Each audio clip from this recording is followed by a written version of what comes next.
And a warm welcome to the program. I'm Melinda Akinlami. Our focus is on the North Central region today, but let's take a look at some of the top stories making the rounds across the country. The Economic and Financial Crimes Commission, EFCC, has confirmed the arrest of cross-dresser Idris Okuneye, popularly known as Bobrisky, over accusations of currency mutilation and abuse of naira notes. EFCC spokesperson Mr. Dele Oyewale told Channels Television that the cross-dresser was arrested in Lagos last night and will be charged to court. Bobrisky has been in the news for various controversial reasons, including winning the Best Dressed Female Award at the movie premiere on March the 25th. The organizers have since apologized for that action. An illegal fuel depot with about 65,000 litres of diesel has been uncovered in Lagos by the Nigerian Navy ship Beecroft. According to the base information officer of NSS Beecroft, Lieutenant Hussaini Ibrahim, the discovery was made at number 3 Silverbird Road, Lekki, on Tuesday, April the 2nd. He explains that the suspected leader of the syndicate, identified as Ahmed Ario, was arrested alongside 4 other persons in a private residence. Motorists who ply the 3rd Mainland Bridge heave a sigh of relief today as the federal government reopens the expressway after months of reconstruction. Last week, the Minister of Works, Mr. David Umahi, had announced that the road will be reopened this week for use, but the commissioning will be performed much later by the President. The Lagos State Traffic Management Authority has warned motorists to maintain the speed limit while driving on the long stretch of the new bridge linking the mainland and other parts of the state. The newly refurbished 3rd Mainland Bridge, that is.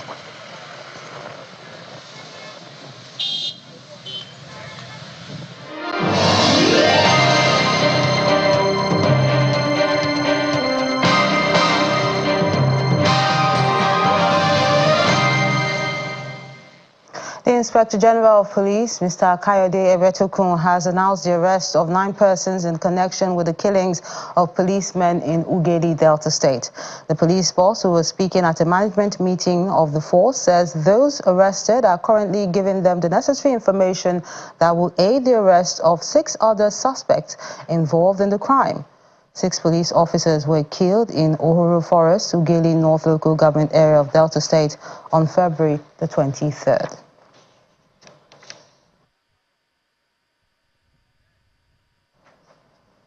The Nigerian Army has reaffirmed its readiness to collaborate with the Kwara State government to curb crime. The General Officer commanding 2 Division, Major General Obinna Anubogu, gave the assurance while on a visit to the 22nd Armed Brigade in Ilori. He commended the efforts of the state governor in the fight against cultism and kidnapping, adding that efforts will be made to reduce crime in the state.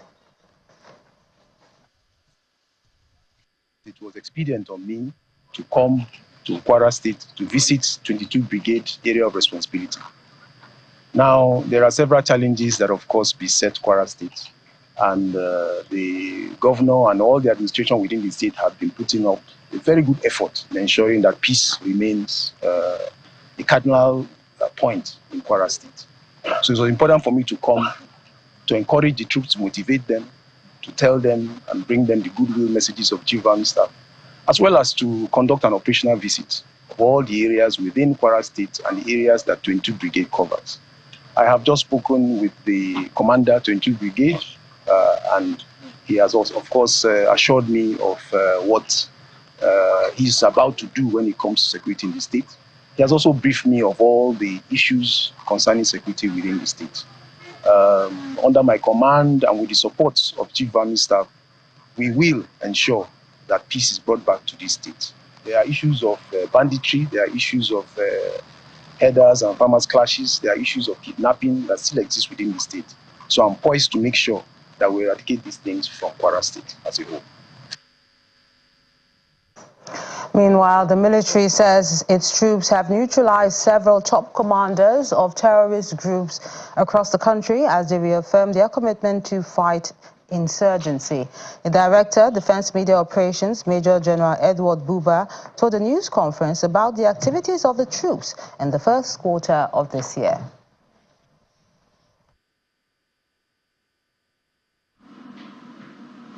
Journalists converge on the conference room of the Defense Headquarters for the first quarter briefing of the Defense Media Operations. With military precision, the Director of Defense Media Operations reels out statistics of successes recorded in various theaters of operation. We have employed significant firepower to neutralize several terrorists as well as disrupt their activities. Troops have killed several of their leaders, their commanders, and their foot soldiers within the period. Significant commanders killed include, but is not limited to, the following names mentioned. Famously known as Abubakar Mainok. He was the head of ISWAP. We took him out. We also took out another Haruna Isaiah Baderi.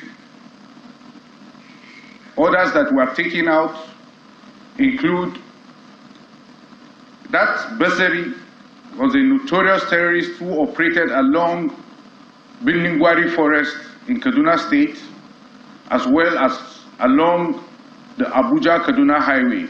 Beyond the elimination of terrorists in various parts of the country, the troops also had encounters with a number of crude oil thieves. They denied the oil theft of over 21 million liters of stolen crude oil. They denied the oil theft of over 2 million liters of illegally refined AGO, 53,000 liters of illegally refined DPK, and over 50,000 liters of illegally refined PMS. Additionally, the troops of Operation Delta Safe recovered over 200 assorted weapons and destroyed 685 wooden boats, 8,416 assorted ammunitions were recovered, and equally destroyed 655 illegally or illegal refining sites. As the fight against insurgency continues, the military has reiterated its resolve to raise the bar in order to ensure security in the country.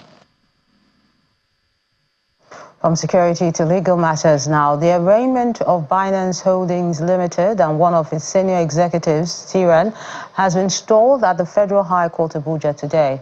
The second defendant, Mr. Bamarayan, has not been served with a charge by the Federal Inland Revenue Service.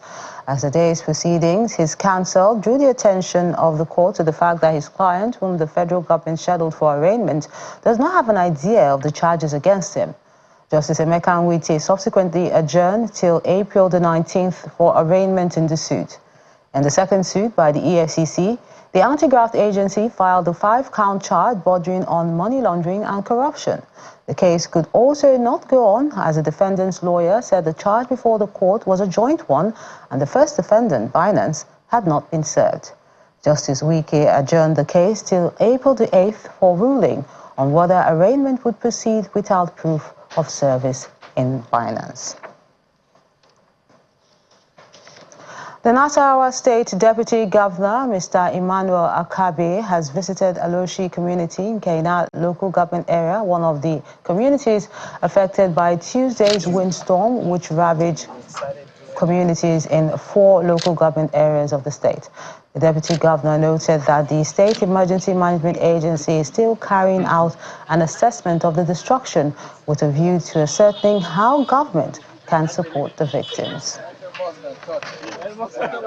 Almost 60–70% of the buildings in Aloshi were affected. some rooftops blown, others, even the buildings themselves. But one thing that was fascinating was that even trees were uprooted, very heavy trees that are supposed to give shelter and protect against such windstorms were uprooted. So that shows the degree of devastation and the weight with which the windstorm came. And I've already asked the chairman of the local government and also the Honorable Commissioner in charge of humanitarian services to do a proper assessment and an inventory, and so that we can know how many households were really involved. And I'm aware that quite a number of people are now homeless because they have no roofs over their heads. And we're going to take immediate steps as a responsible and a responsive government to see how much succor can bring to the people immediately.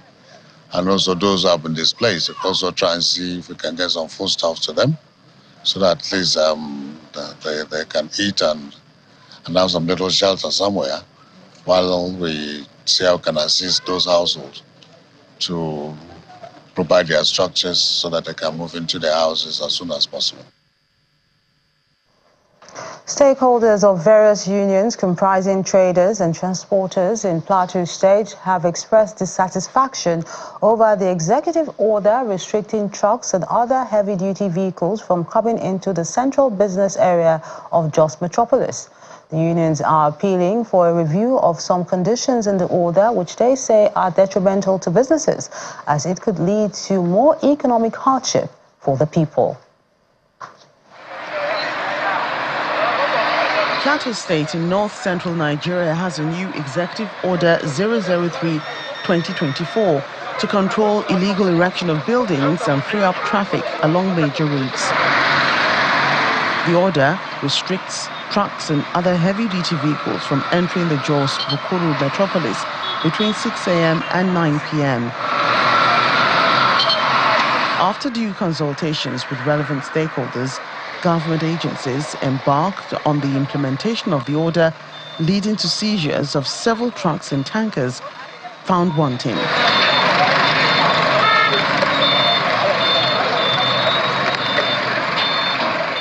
Everybody that disobeys the law will catch up with him under this regime. We are sparing nothing to ensure that we have an orderly society, an organized society, and the dividends of democracy coming to the doorstep of every single resident of Plateau State, irrespective of tribe, religion, or creed. The enforcement of the order was, however, resisted by members of the petroleum tanker drivers, national road transport owners, and oil and gas suppliers who went round the fuel stations to stop sales of products until the seized petroleum tankers are released. Solidarity forever. Solidarity forever. For the union makes us strong. In solidarity, the Joint Transport Traders and Marketers Association called on its members to embark on a one-day sit-at-home to get the government to review the order. The traders complied with shops and business centres in the city centre locked up. We therefore call on the government of Plateau State to retract its steps on this executive order by releasing our impounded trucks immediately, provide designated routes for trucks, allow trucks moving goods to other states like Bauchi, Gombe, Adamawa, Taraba, Yobe, Borno, and Jigawa State to use the bypass road to their various destinations. In response to the demands, the state government agreed to look into the complaints raised, but insists the order has come to stay as government wants to deal with the chaotic traffic situation.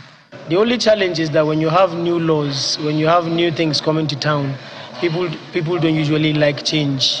But sometimes in their interest, you push them to change. And it's not cast in stones. We're also interfacing with them so that we'll see areas where we'll be flexible. We'll see areas where they will bring up new ideas too. In as much as we've done all of that prior to the order, there are other new things that are coming up in terms of the implementation, where we're even seeing some lacuna here and there. Like they appealed that the fine for truncating this order. A constitutional lawyer and senior advocate of Nigeria gives his opinion on the matter. The government must put in place sufficient facilities to tackle the question of manpower in the evening and in the night, and then security. Again, at night, Chechena official motorcycle called Achaba going to not operate. So if somebody is of lodgement, say at a railway station, and he lives at Gadabu, or he lives in Nasarawa, or he lives at Angwarogo at night, it may be difficult for him. So these are some of the things that the government should look into. Not that the law is bad, but for you to work, you must put on ground facilities to ensure smooth operation of the law. Meanwhile, consultations continue between government and relevant groups and community leaders on the best way forward to limit the discomfort to residents and commuters as much as possible. Welcome back. Now let's return to Nasarawa State and revisit the issue of the windstorm. We told you that the Deputy Governor, Emmanuel Akabi, has visited one of the communities affected, that's the Aloshi communities, which is one of 4 communities affected by that windstorm which struck on Tuesday, April the 2nd. To discuss more about this, we are being joined by the Commissioner for Humanitarian Affairs, Nasarawa State, Margaret Elayo. A pleasure joining us on the program. Thanks for having me. Good afternoon. Good afternoon to you as well. Now, can we begin with the update on the tragedy, especially the victims that were injured? All right. Well, first and foremost, my sincere heartfelt goes to the people of Kiana local government, in particular Aloshi development area. As of the information I have right now, thank God there is no life lost. We have about 5 people injured, but they are being DC from hospital already. So everybody is back to their various locations. And right now, what we are trying now to do is to continue the assessment of the property that has been damaged. And what kind of support is the Nasarawa State government offering the victims at this time? Well, immediately, because the water system was affected, there's no water or clean water, if I may say so. So I've dispatched my team to take some water to the community right now, and I'm making arrangement for some groceries for them, at least something they can go to the neighborhood and have some kind of feeding to do. So right now we are putting up different kind of food items so that let's get that going while the need assessment is going on the damages of the properties. Now, there's been insinuations that deforestation worsened the situation because the trees that usually act as windbreakers have been felled. What are your findings regarding this? All right, I'm going to totally disagree with that because the windstorm actually uprooted massive trees that are in those communities. I do agree that we need to do more. We need to do more tree planting. We need to talk about climate change, which is affecting everybody. But as it is, the windstorm at this moment did not spare anybody, including the trees, because we have large numbers of them that were uprooted. So, but then, like I said, we need to do more of tree planting in the community, and then it definitely will go about educating the communities on the importance of why we need those trees around. The Commissioner in Nasarawa State, Margaret Elayo, a pleasure sharing your thoughts with us on the program. Thank you for having me. Have a good day.